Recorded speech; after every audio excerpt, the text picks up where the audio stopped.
Bueno, y hoy es la última clase de esta serie de clases en las que vemos, bueno, por supuesto siempre es un recorte porque no es que vimos todas las teorías ni todas las prácticas, pero y fuimos haciendo un recorte de lo que me pareció más relevante de los trabajos que intentaron, de los historiadores y teóricos que intentaron conceptualizar el problema del espacio en la arquitectura durante esas décadas, y terminamos hoy con el momento, digamos, de la segunda posguerra, después de la Segunda Guerra Mundial, donde se reavivó un poco este debate entre los historiadores de arquitectura.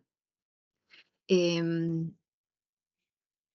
Bien, fue lo que sí habíamos visto, porque lo vimos cuando vimos la clase sobre el espacio en las vanguardias, habíamos visto un capítulo de este libro de Siegfried Giedion, que fue un historiador suizo, pero que emigró a Estados Unidos en los años 30, em, que es Espacio, Tiempo y Arquitectura, y que es un libro muy relevante para la historiografía de la arquitectura moderna, porque, bueno, fue tal vez el primer libro que instaló este tema del espacio como un tema de estudio, como eje en la historia de la arquitectura moderna, ¿no?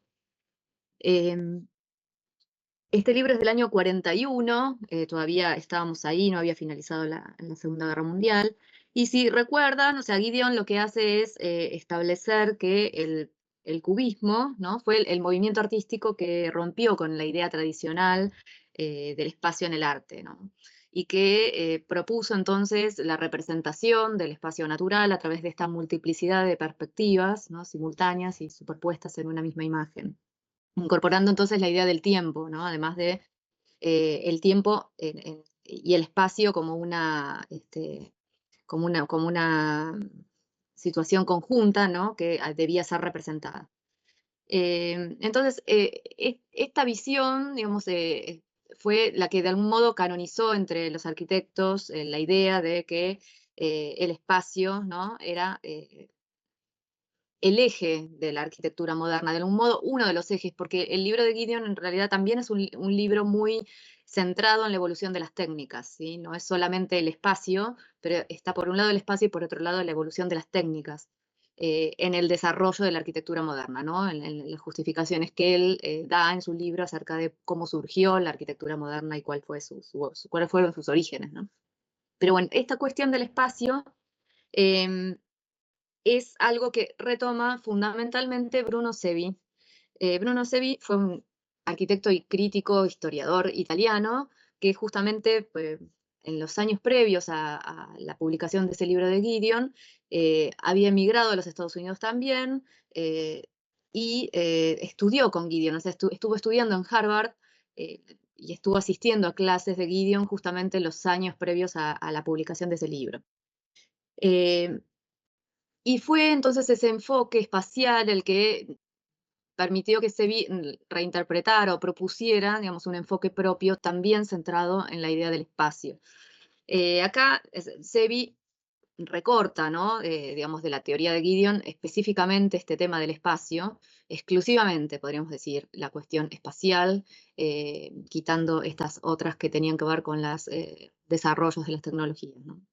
Eh, y además hay otra cosa que hace Sebi, que es que, bueno, como en ese momento él estaba en Estados Unidos, vincula directamente entonces el concepto espacial en el desarrollo de la arquitectura moderna con la obra de Frank Lloyd Wright, ¿no? Esto es central para todos los trabajos de Bruno Sevi y los que vamos a ver a continuación que están dialogando con los trabajos de Sevi, ¿no?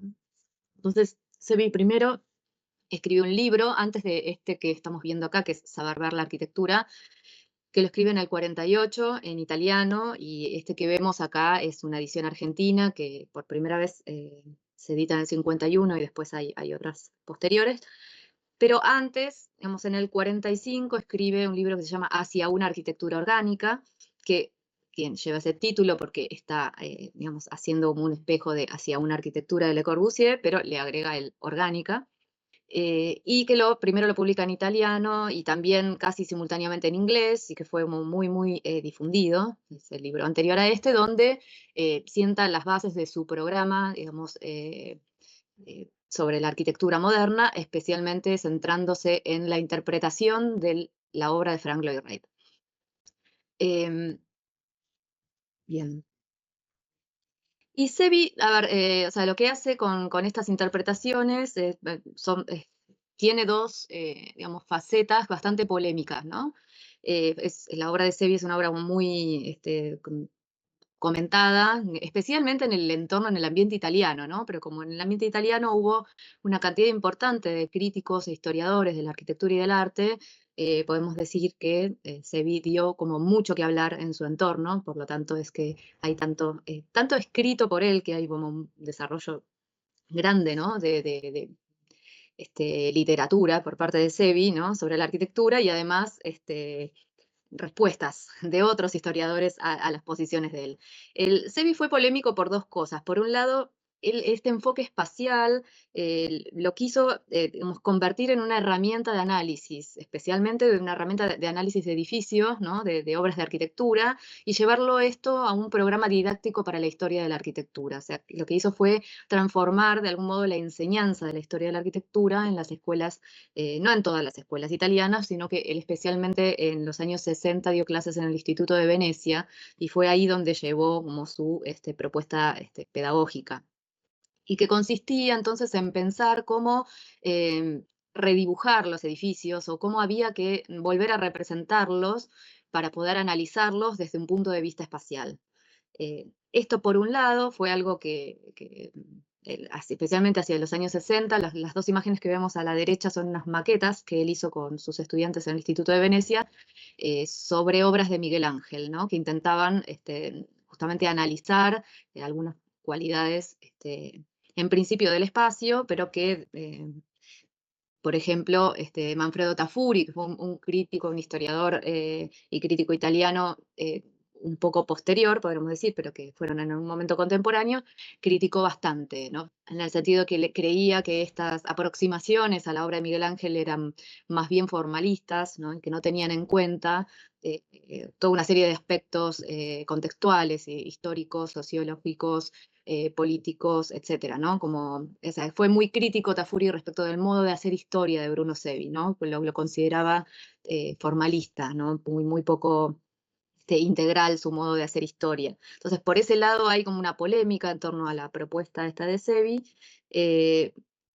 Y por otro lado, también Sevi fue polémico porque su programa de espacial venía asociado también a la idea de que si el espacio era el centro de la arquitectura, entonces el espacio interior era el generador de la forma arquitectónica, que esta es como su principal, digamos, hipótesis, podemos decir que su tesis, ¿no? Es que su teoría se basa en la idea de que el espacio interior genera la forma de la envolvente o sí, del contenedor exterior, por darle un nombre. Entonces, Sevi asoció esta teoría a una idea de que esto rompería con ciertas normas clásicas de la composición arquitectónica y con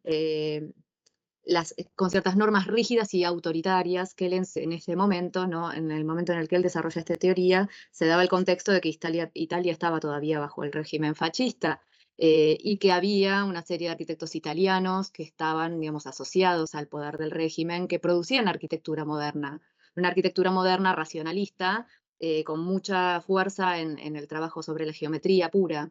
Entonces, Sevi de algún modo, digamos, mezcló ahí unas criterios políticos con estéticos y formuló su teoría de la arquitectura orgánica apoyándose en ambas, con ambos objetivos, ¿no? Entonces decía que una arquitectura orgánica era una arquitectura en la que se generaba a partir de la espacialidad interior y no a partir de la imposición de formas dadas desde el exterior de manera autoritaria, ¿no? Esta era su posición fundamentalmente. Pero él no es que inventó esta idea, digamos, del espacio interior y de la idea de que el espacio es el generador y la esencia de la arquitectura. Esto ya había sido dicho antes, como habíamos visto ya a partir de fines del siglo XIX y principios del XX, se había dado en torno a las teorías estéticas alemanas todo un pensamiento acerca del espacio. Bueno, lo vimos en Schmarzow, en Riegel, en distintos historiadores, y también teóricos del arte como Hildebrand, ¿no? Pero especialmente Sevi cita en sus libros a estos dos autores, por un lado a Geoffrey Scott, que fue un historiador inglés que ya presenta en su libro sobre la arquitectura del Renacimiento la idea de que está en el espacio interior, en esencia, ¿no? De la creación arquitectónica. Y por otro lado, también se visita Henri Fosillon, que fue un teórico del arte francés, que ya en el 34 también estaba hablando de que la característica, ¿no?, de la arquitectura, em, su objeto de estudio, su materia de creación es el espacio, a diferencia de la pintura y la escultura, ¿no? Y bueno, y en paralelo, digamos, no hay que olvidar que también en los mismos años en los que Sevi estaba en Estados Unidos y que Gideon trabaja sobre este tema del espacio, estaban en Estados Unidos, fue una década en la que muchísimos teóricos, eh, profesores europeos emigraron a Estados Unidos, y entre ellos los dos húngaros, Kepes y Moholy-Nagy, que habían sido profesores de la Bauhaus y que habían sido, o sea, pioneros en la introducción del tema del espacio en el diseño, ¿no? Bueno, el en teorías renovadoras respecto de la incorporación del tiempo, ¿no?, en la variable espacio y en trabajar con este enfoque de la cuarta dimensión, ¿no? O sea que toda la cuestión, digamos, de espacial estaba en torno a los distintos estudios académicos que se estaban dando hacia los años 40 y que venían renovados por también nuevas ideas de la filosofía moderna, que ahora vamos a ver, que son las que comenta de algún modo Argan. Bien, este es el libro de Argan que vimos la primera clase, y hoy yo voy a hacer algunos comentarios sobre otro capítulo de ese libro, que es la fenomenización del espacio, ¿no? Pero en ese capítulo Argan retoma, ¿no?, cuando inicia el capítulo, retoma las ideas que ya había expuesto en el primer capítulo, en la introducción al concepto del espacio, y que, si ustedes recuerdan, se basaba como en dos concepciones contrapuestas, ¿no? Respecto de la posición de los arquitectos frente a la creación arquitectónica. Él hablaba de una forma de trabajar y de pensar la forma arquitectónica que había sido la que se desarrolló hasta el Renacimiento, y una nueva manera de concebir la creación arquitectónica que Argan encuentra que aparece en el barroco. Eh, Argan, a ver, ¿por qué lo traigo ahora acá? Porque Argan es un historiador, fue un historiador del arte especialmente, del entorno muy cercano a Bruno Sevi. ¿Y qué pasó? Que Sevi, inmediatamente después de que termina la Segunda Guerra Mundial, se vuelve a Roma. Y ahí genera todo un debate, ¿no? Además, forma un grupo de arquitectos y de intelectuales, conforma una agrupación no solamente, digamos, de intelectuales arquitectos, sino también política. Entonces genera mucho movimiento y debate en torno a sus posiciones teóricas frente a la arquitectura. Entonces lleva toda esta polémica sobre el espacio y sobre Frank Lloyd Wright a Italia. Y entonces es por esto que Argan retoma estas ideas y las trabaja en este capítulo de este libro que, como yo les comenté la primera clase, fue un seminario que dio acá en Tucumán en el año 61, creo 62, pero bueno, estas ideas de Argan ya venían siendo, digamos, durante los años 50, fines de los 40, principios de los 50, él ya venía escribiendo artículos sobre Wright, y todo tenía que ver con esta polémica que había llevado Sevi a Italia. Entonces, Argan retoma la contraposición esta entre la arquitectura de la composición, ¿no?, que era la arquitectura, la concepción arquitectónica de los arquitectos hasta el Renacimiento inclusive, y por otro lado, la arquitectura de la determinación formal o de la determinación espacial, ¿no? La nombra indistintamente de esas dos maneras, que es entonces la metodología de la producción de la forma a partir del espacio, y que él sitúa especialmente en algunos arquitectos del barroco, que dice que empiezan a elaborar esta idea, ¿no? Y ya en el primer capítulo había contrapuesto entonces, como posibles ejemplos, el proyecto de Bramante para la iglesia, la Basílica de San Pedro, que es el que vemos a la izquierda en maqueta y en planta, con, por ejemplo, esta es una iglesia de Guarino Guarini, eh, pero bueno, aparecen Borromini, Guarini, especialmente como los representantes de esta metodología de producción de la forma arquitectónica a partir de la determinación espacial.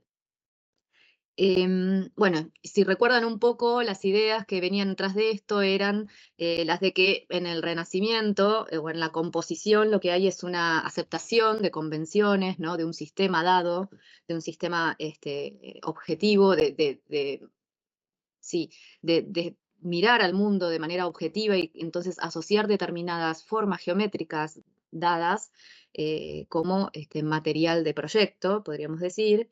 En cambio, él cree que a partir del barroco empieza a darse una producción, una elaboración de la forma que es un poco más personal, que ya no depende solamente de asumir o de aceptar las formas dadas por el sistema.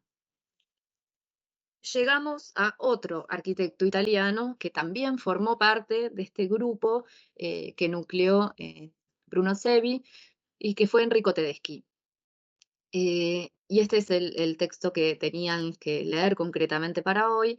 Enrico Tedeschi fue un arquitecto un poco más mayor que Bruno Sevi y que estudió en Roma, que fue parte, como les decía, de este grupo intelectual que en torno luego de la Segunda Guerra Mundial estaban intentando renovar completamente la enseñanza de la arquitectura en Italia. Y al poco tiempo, después de la guerra y de esos años, emigró a Argentina. En el año 48 llegó a Tucumán como profesor de Historia de la Arquitectura. Y como resultado de esos primeros 2 o 3 años de clases de historia en Tucumán, editó este libro. Eso que ven ahí es la primera edición de 1951 que se hizo en Tucumán. Nosotros les pasamos un escaneo de una edición muy nueva que se hizo ahora en España en el 2017 de este mismo libro. Dice Vitebsky, como van a ver, lo que hace es retomar casi totalmente la teoría de Sevi. Eran contemporáneos, eran socios, en verdad habían trabajado, durante esos años habían formado un estudio profesional, estaban haciendo proyectos juntos, o sea que está totalmente, directamente vinculado a Sevi, son las teorías de Sevi las que él reinterpreta, ¿no? Pero bueno, elabora algunas variantes de esto, en verdad incorpora tanto ideas de Argan como de Sevi, como de toda la discusión que se estaba dando en Italia en torno a la obra de Wright y al tema del espacio. Em, Bien, Tedeschi primero comenta un poco también, digamos, siguiendo a Gideon, que uno de los factores que hizo, digamos, que aportó al desarrollo de nuevas ideas espaciales en la arquitectura moderna fueron los programas, las nuevas necesidades funcionales y también las nuevas tecnologías. Y por eso ahí aparece un poco este pabellón eh, que vemos acá en la Exposición Universal de París. Y por otro lado dice que, por supuesto, Frank Lloyd Wright, pero no solamente Frank Lloyd Wright, sino también Mies van der Rohe, que ambos fueron los arquitectos modernos que propusieron por primera vez una renovación espacial, ¿no? Que son los dos representantes, digamos, del surgimiento de nuevas ideas espaciales en la arquitectura moderna, que esto no tiene que ver con las técnicas, y que además dice que el hecho de que sus arquitecturas sean tan diferentes, digamos, valida, digamos, esta hipótesis de él, de que en realidad no se trata de un estilo, ¿no? Sino que es efectivamente eh, un hecho, digamos, central en la renovación de la arquitectura, esencial, ¿no? Que hay algo que está ocurriendo en estas arquitecturas que es realmente nuevo y es nuevo desde el espacio. Y, y bueno, y por eso dice que el darse en dos arquitectos tan diferentes, digamos, reafirma aún más la idea de que el desarrollo de la arquitectura moderna se da en el terreno de la espacialidad, ¿no? O sea, la novedad de la arquitectura del siglo XX se desarrolla en el terreno del espacio. Esa es como la hipótesis que quiere reafirmar acá Tedeschi, quien en otros textos también debatió con Gideon la idea de que son las tecnologías que generaron, digamos, la renovación. Eh, bueno, y entonces también, ¿no? Menciona a otros eh, arquitectos modernos que formaron parte, digamos, de esta renovación espacial, entre ellos especialmente los nórdicos, ¿no? Alvar Aalto, Gunnar Asplund, también Mendelssohn menciona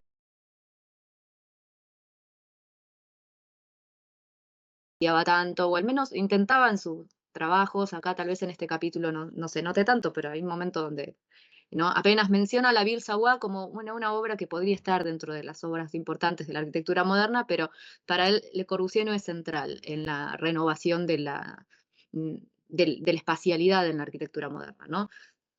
Bueno, esto tiene que ver fundamentalmente con que es Frank Lloyd Wright el referente, que se lo considera además como anterior a Le Corbusier, eh, y bueno, y que además hay ciertas premisas de la arquitectura de Le Corbusier, fundamentalmente las que tienen que ver con el trabajo sobre las geometrías puras, sobre los volúmenes rígidos, que no va de la mano del pensamiento de la arquitectura orgánica que estaban tratando de promover Sevy y Tedeschi, ¿no? Eh, bueno, Tedeschi le interesa, o sea, fundamentalmente en este capítulo, pero en realidad todo el libro está interesado en esto, porque como les decía, el libro son sus clases que él daba en Tucumán y su propuesta pedagógica es la propuesta pedagógica de Sevy, ¿no? Bajo su mirada, pero es la idea de entonces desarrollar una capacidad crítica para estudiar los edificios o sea, la arquitectura de todas las épocas, no solamente la moderna, desarrollar un método crítico, ¿no? Esta era como su preocupación en ese momento y cuando escribe este libro, cómo estimular y desarrollar capacidades para observar y analizar los edificios desde un punto de vista espacial.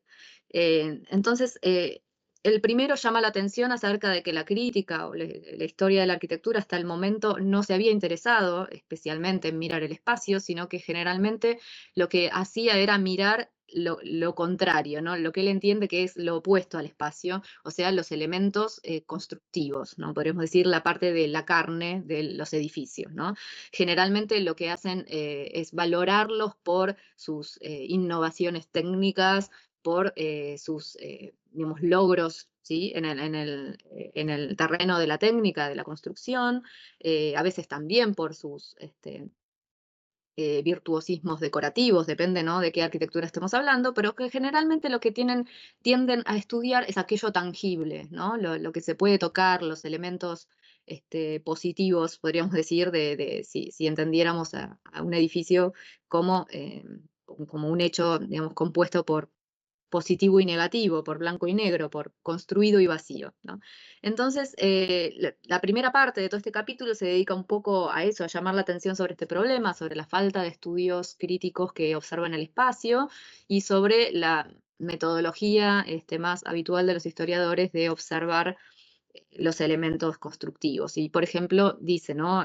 Bueno, pone en conjunto una imagen de este mismo edificio con una catedral gótica, ¿no? Y dice que se tiende siempre a valorar entonces la innovación en el campo de las estructuras y no ver qué es lo que ocurre con las cualidades del espacio, ¿no? Que sería para él lo más interesante valorar.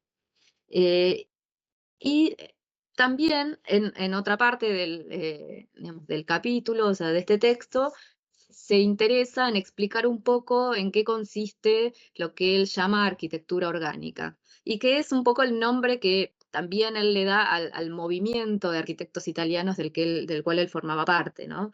O sea, ellos mismos se autoproclamaron, Sevi y compañía, y Tedeschi fue parte de este movimiento como arquitectos orgánicos. En verdad crearon una asociación para la arquitectura orgánica, se le pusieron ese nombre a todo lo que ellos estaban haciendo en ese momento.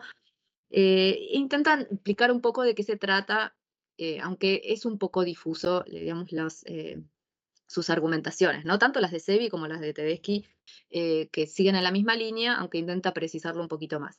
Porque en principio se trata digamos, de admirar a la arquitectura de Wright, eso nos queda muy claro, pero luego intentan explicar a través de otras obras también en cuáles serían las cualidades que harían posible calificar a una arquitectura como orgánica. Em, y no tiene que ver, como nos podemos estar dando cuenta, con la idea de la mímesis naturalista. No se trata de una arquitectura que tiene formas curvas como la naturaleza. No, no es ese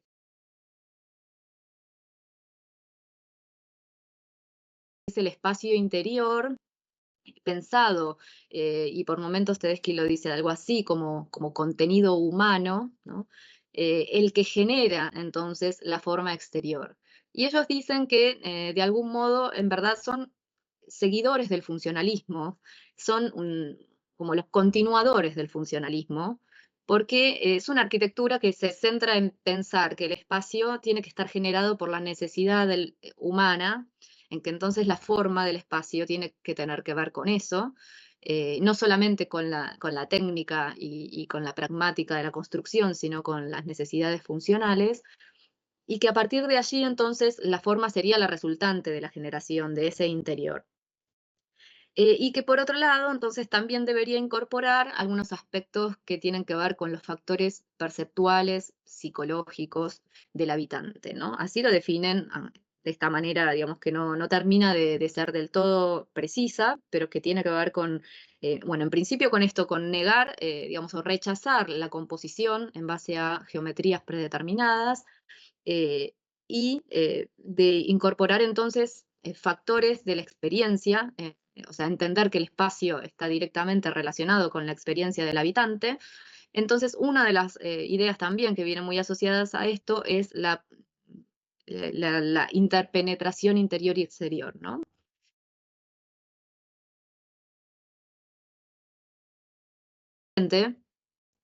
Exploraciones que ya, como habíamos visto, se venían manejando desde las vanguardias, ¿no? Esta idea de eliminar el límite ciego y contundente entre un interior y un exterior.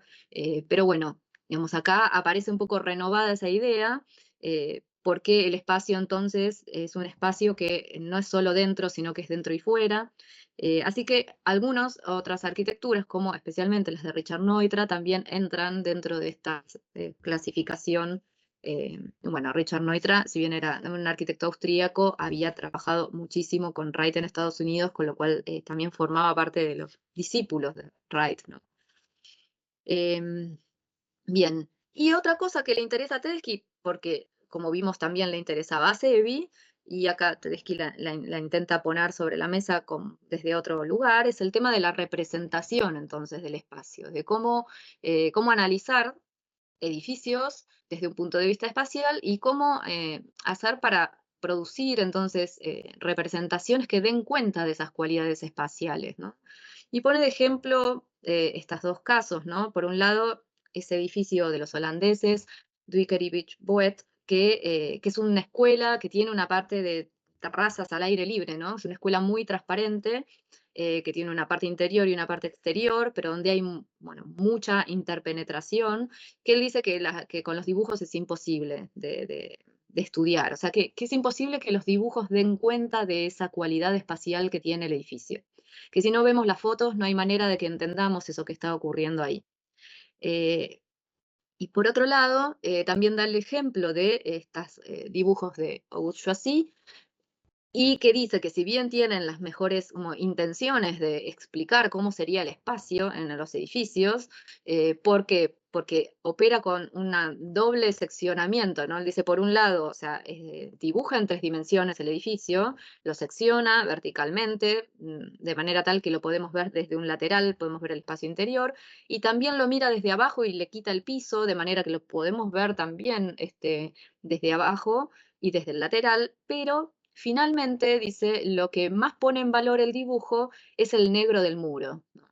Entonces, él cree que si bien, digamos, está encaminado a leer el espacio, lo que está representando más fuertemente no es el espacio, sino los elementos constructivos que configuran la masa eh, corpórea, ¿no? Del edificio. Y esto es lo que entonces él pone en cuestión, cómo habría que hacer para representar un edificio desde sus cualidades espaciales. Eh, bueno, Tedeschi un poco tira el problema sobre la mesa y no lo resuelve, ¿no? Cita a Sevi, pone un par de plantitas de esas que Sevi hacía sobre Miguel Ángel, pero dice que tampoco terminan de funcionar, o sea, no le convence digamos, ni el método de Sevi ni el método de Joassi, ni tampoco cree que con la fotografía solamente se resuelva el problema. Entonces deja ahí planteada la inquietud de cómo habría que hacer para, digamos, inventar un método que nos permita analizar el espacio. Y también lo hace de manera, digamos, narrativa, ¿no? Sobre el final del artículo lo que hace es hacer una descripción de este edificio, ¿no? De la iglesia de Santa Sofía de Constantinopla, y primero presenta, digamos, una descripción, bueno, no recuerdo cuál presenta primero y cuál después, pero si recuerdan al final del artículo hay dos párrafos donde él hace de cuenta que está copiando ahí la descripción de un historiador X, ¿no? Y entonces primero describe este edificio desde el punto de vista espacial y después lo describe desde el punto de vista de sus elementos constructivos. Creo que lo hace al revés. Primero lo describe como lo describiría un historiador que pone atención a la estructura, a las bóvedas, a los arcos, a todos los elementos que componen entonces este, las partes constructivas del edificio y después hace una descripción de cómo es espacialmente el mismo edificio. Y finalmente también dice que, bueno, que él hace esa, digamos, como operación al final del texto con fines didácticos y que la descripción que hace es un poco árida, que no alcanza para dar cuenta de las verdaderas cualidades y virtudes espaciales de este edificio, pero que lo presenta de esa manera un poco toscamente para que entendamos que lo distinto que es explicar un edificio desde el punto de vista de su construcción a explicarlo desde el punto de vista de su espacialidad, ¿no? Y esa es la preocupación centralmente de Tedeschi. Hasta ahí creo que sí, revisábamos a Tedeschi y ahora quería entonces contarles que también este tema estaba ahí candente, ¿no? Entre los arquitectos italianos y otro de los que, si bien no formó parte del mismo círculo de arquitectos romanos, de la arquitectura orgánica, Luigi Moretti fue contemporáneo a ellos y era de Milán, no era de Roma, pero estaba ¿no? en torno a estas discusiones, dirigió esa revista que se llamó Spazio, ¿no? No casualmente, estaban todos discutiendo el mismo problema. Y Moretti sí desarrolló, o sea, avanzó un poquito más sobre esta preocupación que tenían Sevi y Tedeschi acerca de cómo representar el espacio, y avanzó con esta metodología, ¿no? De análisis espacial en edificios, especialmente en iglesias barrocas, ¿no? Esto fue lo que más especialmente trabajó. Bueno, como vimos con Argan, nos quedó bastante claro que había en el barroco algo que a estos arquitectos italianos les estaba interesando fuertemente. eh, y Moretti lo que hace es desarrollar estas maquetas de vaciados, ¿no? Del espacio interior de las iglesias eh, barrocas italianas. Eh, También desarrolla algún método de gráfico, ¿no? De que ahora vamos a ver en algunas imágenes más. O sea, lo que hace es, por un lado, hacer vaciados de los espacios interiores. Por otro lado, también, como vemos acá, que además lo identifica, ¿no? En rojo y después lo vemos en las maquetas, lo que le interesa es estudiar la secuencia de espacios que se da dentro de un recorrido de un edificio, ¿no? Y produce para ello también unos recortes, ¿no? Hace maquetas que por momentos, esta es una maqueta de San Pedro, de la versión final de San Pedro de Roma, ¿no? No la de Bramante que se terminaba acá, sino la que finalmente se termina construyendo, que extiende mucho hacia adelante el espacio. Y al lado tenemos una maqueta que es de algunos espacios de San Pedro de Roma, ¿no? O sea, ya acá hace un recorte. Lo mismo hace con este edificio y con este otro, que son muy semejantes, pero no son el mismo, donde también, ¿no? Identifica un sector, una secuencia de espacios, así le llama él, y luego también los materializa los vacíos de esos espacios, ¿no? También otra posición crítica sobre esto, y en este caso de la mano de un filósofo, bueno, un esteta, este es esto aparece digamos, en un libro sobre la estética de la arquitectura de Roger Scruton, eh, que es de los 70, de principios de los 70, donde él revisa, entre otras cosas, las teorías espacialistas, ¿no? De la posguerra, que son estas que habíamos visto desde Gideon hasta Argan, y bueno, pasando fundamentalmente por Sevi. eh, y él dice que él cree que no, que una explicación espacial de la arquitectura no agota, ¿no? No explica la arquitectura, que no es suficiente para explicar la arquitectura. Craton dice que en verdad lo que hacían esas teorías era un poco usar la arquitectura para explicar lo que ellas querían decir sobre el espacio, pero que no era el espacio un argumento suficiente para explicar todo lo que, digamos, define un edificio, ¿no? Todo lo que define una obra arquitectónica, todas las cualidades que intervienen en la definición de una obra de arquitectura. Y propone esta oposición que yo les traigo acá. Él dice que tal vez el espacio sea central y protagonista en un edificio como la Estación Termini de Roma, que es el que vemos a la derecha, y no es casual porque ese edificio, que se ganó en un concurso hacia los años 50, eh, fue, digamos, proyectado por algunos arquitectos en torno a Bruno Sevi, eh, pero que no sería suficiente ese mismo argumento para explicar la Catedral de San Pablo de Londres que vemos a la izquierda. Porque hay aspectos del espacio, ¿no? Como las luces, las sombras, la textura, la materialidad de la ornamentación, los colores, los matices, que no podrían de ningún modo ser explicados eh, con un contorno espacial, ¿no? Con la forma, la figura del vacío. No sería suficiente para explicar todo lo que afecta a la percepción de ese espacio.